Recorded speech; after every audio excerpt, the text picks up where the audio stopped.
ذرا اس آیت پر اب نگاہ کو مرتکز کیجئے، انسان کا خسارہ کیا ہے؟ دیکھیے، سب سے پہلے میں آپ کی توجہ دلاؤں گا، ذرا آنکھیں کھول کر قلب حساس کے ساتھ نوع انسانی کا مشاہدہ کیجئے، کیسے کیسے دکھ، کتنی تکلیفیں، کتنی محنت، کتنی مشقت ہے جو ہر انسان کا مقدر۔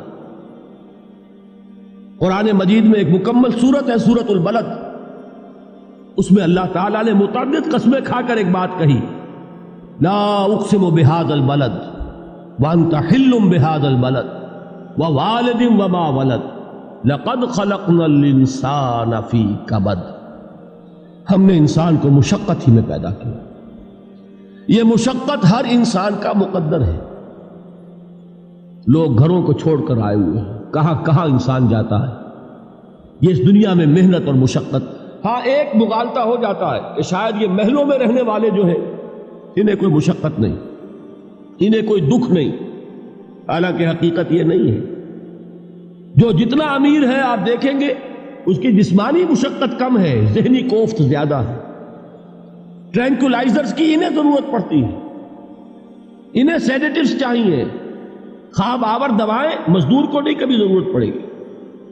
وہ 8 گھنٹے کی محنت کرنے کے بعد ایسا سوتا ہے کہ وہ صبح ہی کی خبر لے گا۔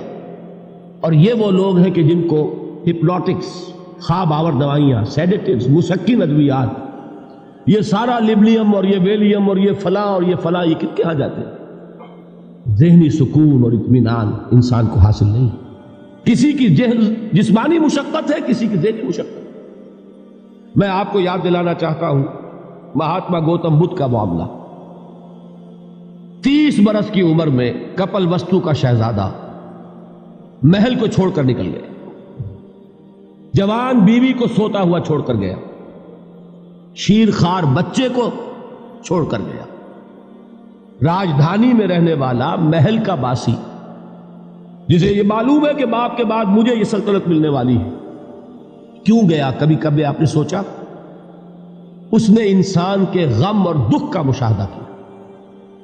اس نے دیکھا کوئی اندھا ہے، ٹھوکر کھا کر گر رہا ہے، کوئی والدین کھڑے ہوئے رو رہے ہیں اور ان کی نگاہوں کے سامنے ان کا نہایت محبوب بچہ دم توڑ رہا ہے اور وہ کچھ نہیں کر سکتا۔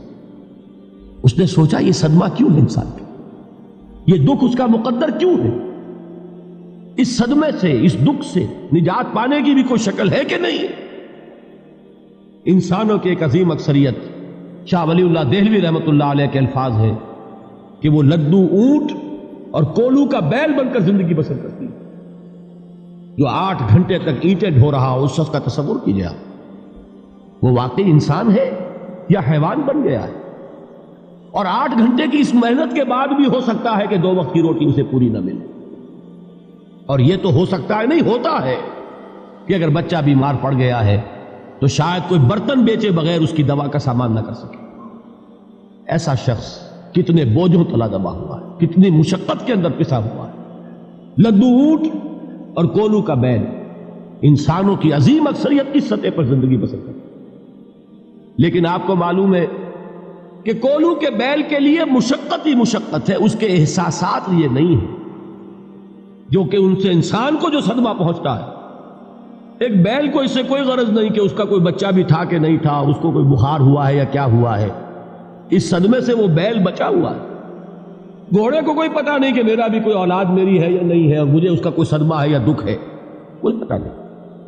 لیکن انسان کا معاملہ یہ ہے کہ والدین کو جو جو دکھ دیکھنے پڑتے ہیں اپنے بچوں کے لیے، اپنی اولاد کے لیے۔ رات کی نیند ہے حرام ہے اس لیے کہ بچہ بخار میں تپ رہا ہے یا درد سے تڑپ رہا ہے، لہذا نہ ماں سو سکتی ہے نہ باپ سو سکتا۔ میں نے ایک موقع پر دیکھا، لاہور میں کیروسین آئل، اس زمانے میں ابھی سوئی گیس نہیں آئی تھی اور اکثر و بیشتر جو ہے یہی مٹی کا تیل جو ہے ایندھن کے طور پر استعمال ہوتا تھا، اس کی شارٹیج ہو گئی تھی۔ تو کئی فرلانگ لمبی قطاریں لگتی تھی ان دکانوں کے باہر، ڈپوں کے باہر، اور ایسے ایسے منظر بھی کہ ایک خاتون برقع پوش، ایک گود میں بچے کو لیے ہوئے، ایک کی انگلی پکڑے ہوئے، بوتل ہاتھ میں لیے ہوئے تیل کے لیے، اور کئی گھنٹے کھڑی ہے دکان۔ یہ مشقت انسان جھیلتا ہے کہ نہیں؟ غالب نے اس کا نقشہ کھینچا ہے کہ رنج سے خوگر ہوا انسان تو مٹ جاتا ہے رنج. مشکلیں اتنی بڑی مجھ پر کہ آسان ہو. ہم بھول جاتے ہیں، ورنہ واقعہ یہ کہ قلب حساس ہو اگر اور قید حیات و بند غم اصل میں دونوں ایک ہیں. موت سے پہلے آدمی غم سے نجات پائے کیوں. اچھا یہ تو ہوا لقد خلقنا الانسان فی کبد. حیوانات کا معاملہ ایک اور اعتبار سے آسان ہے. ان سے کوئی محاسبہ بھی ہے کیا؟ کوئی جواب دہی بھی ہے؟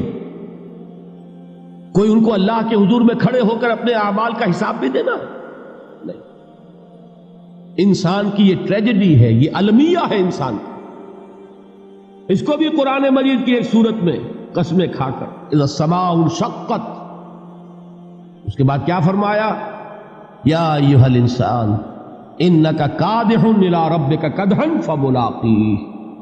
اے انسان، تیرا المیہ، تیری ٹریجڈی اس سے کہیں بڑھ کر ہے. تجھے صدمے پر صدمے جھیلتے ہوئے، مشقت پر مشقت برداشت کرتے ہوئے ایک روز اپنے رب کے حضور میں بھی کھڑا ہوگا، جواب دہی بھی کرنی.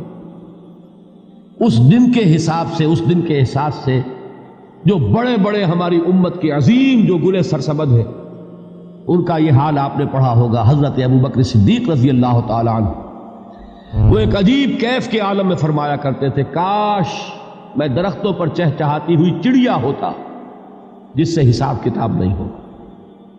کاش کہ میں گھاس کا تنکا ہوتا جو آج ہے اور کل آگ میں جلا دیا جاتا، ختم ہو جاتا، اس سے محاسبہ کوئی نہیں. وہ جس کے احساس سے کہ حضرت عمر جو ہے اپنے انتقال کے وقت سخت بے چین تھے. ان کے بیٹے حضرت عبداللہ ابن عمر رضی اللہ تعالی عنہما نے ان کا سر جو ہے وہ اپنے زانوں پر رکھ لیا تو کہا نیچے ڈال دو. ایک عجیب بے کلی اور بے چینی. انہوں نے کہا ابا جان آپ کیوں پریشان ہیں؟ آپ تو عشرہ مبشرہ میں سے، آپ کو تو اللہ تعالیٰ نے جنت کی بشارت حضور کے ذریعے سے اس دنیا میں دی. حضرت عمر فرماتے ہیں کہ خدا کی قسم اگر قیامت کے دن عمر برابر سرابر پر چھوٹ گیا تو بہت بڑی کامیابی تصور. یہ احساس جن کو ہوتا ہے. حضرت علی کا حال کیا ہوتا ہے؟ ابھی جو آپ نے حافظ صاحب سے سنا، یہ حضرت علی کا معاملہ ہے کہ ایک تیر پیوست ہو گیا تھا، کسی طرح نکل نہیں رہا تھا. حضرت علی نے فرمایا کہ اچھا چھوڑو مجھے، میں نماز کی نیت باندھتا ہوں. نماز کی نیت پڑھتے تھے تو لرزتے تھے، کانپتے تھے. کس کے سامنے کھڑا ہوں اور کس کے سامنے مجھے ایک دن جواب دہی کے لیے کھڑا ہونا ہوگا. لن تزولا قدم ابن آدم، حضور نے خبر دی ہے ابن آدم کے قدم ہل نہیں سکیں گے. جیسے مجرم کھڑا ہوتا ہے کٹہرے کے اندر، اس کٹہرے میں سے ہل نہیں سکو گے حتی یسأل عن خمس، جب تک کہ 5 چیزوں کا حساب نہ لے لیا جائے. وہ 5 چیزیں کیا ہیں؟ کان کھول کر سنیے.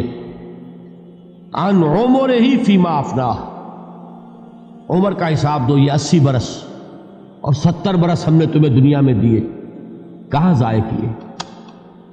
وعن شبابہ فیما ابلاہ، اور خاص طور پر جوانی کا دور، امنگوں کے دن، ولولے ہوتے ہیں، قوت ہوتی ہے، توانائی ہوتی ہے، آدمی چلتے ہوئے زمین پر پاؤں مارتا ہے، قوت جو ہے وہ اپنا اظہار چاہتی ہے.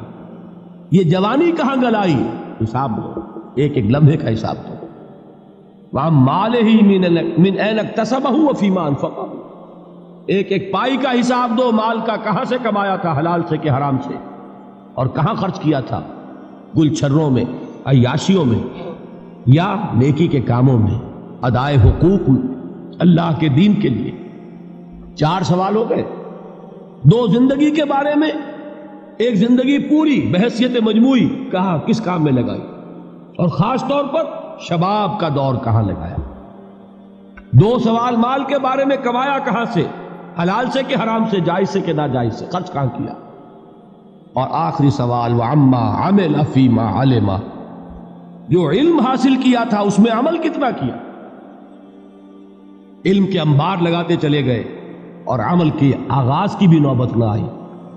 یہ علم جو ہے یہ اس روز سب سے بڑا وبال بن جائے گا.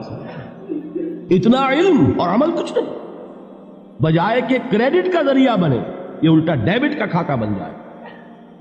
یہ جواب دہی کا احساس ہے کہ جس کی وجہ سے انسان کی ٹریجڈی جو ہے وہ دوہری ہے. کوئی حیوان اتنے بوجھ تلے نہیں. مشقت کی، محنت کی، اس زندگی میں ختم ہوئے، اس کے بعد کوئی محاسبہ نہیں. اس کو بھی غالب نے خوب کہا ہے کہ اب تو گھبرا کے یہ کہتے ہیں کہ مر جائیں گے، اور مر کے بھی چین نہ پایا تو کدھر جائیں. یہ ہے وہ ہیومن ٹریجڈی